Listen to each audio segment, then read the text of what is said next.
எல்லாருக்கும் வணக்கம். Welcome to princess kitchen. இன்னைக்கு நம்ம ரெண்டே இன்க்ரீடியன்ட்ஸ் யூஸ் பண்ணி சாக்லேட் கேக் எப்படி ஈஸியாக பண்ணுறதுன்னு பார்க்கலாம் வாங்க. இதுக்கு 2 பேக்கெட் போர்பான் இந்த ஒரிஜினல் பிஸ்கெட் பேக்கெட்ஸ் எடுத்து வச்சுருக்கேன். அதை இந்த மாதிரி உடச்சி போட்டு மிக்சியில் நல்லா கிரைண்ட் பண்ணிக்கலாம். நான் எக்ஸ்ட்ரா சுகர் எதுவும் ஆட் பண்ண போகிறது இல்லை. நீங்கள் வேணும்னா உங்கள் டேஸ்ட்டுக்கு ஏற்ற மாதிரி ஆட் பண்ணிக்கோங்க. கிரைண்ட் பண்ண பவுடரோட பால் காய்ச்சி ஆற வச்ச பாலை சேர்த்து நல்லா திக்கான பேட்டராக ரெடி பண்ணிக்கலாம். இந்த பேட்டரை ஒரு மோல்டில் நம்ம ஊற்றணும்.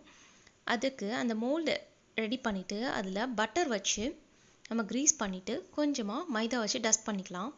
அப்புறம் இந்த பேட்டரை ஊற்றி செட் பண்ணிவிடுங்க.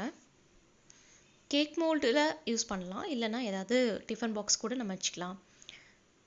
ஸோ இந்த மாதிரி குக்கரில் கொஞ்சமாக தண்ணி வச்சு அதுக்கு மேலே இந்த பேட்டர் வச்சுருக்க கண்டெய்னர் வச்சு சின்ன பிளேட் வச்சு மூடி வச்சிடலாம். குக்கருக்கு விசில் போட தேவையில்லை. ஒரு 15 மினிட்ஸ் நல்லா லோ ஃப்ளேமில் அது வேகட்டும். ஒரு நைஃப் விட்டு பார்த்தீங்கன்னா அந்த மாவு ஒட்டாமல் வரணும். அப்போது ரெடி ஆயிடுச்சுன்னு அர்த்தம். ஸோ நமக்கு சிம்பிளான கேக் ரெடி. நீங்களும் செஞ்சு பார்த்துட்டு எப்படி இருக்குன்னு கமெண்ட்லாம் சொல்லுங்கள். தேங்க்ஸ் ஃபார் வாட்சிங்.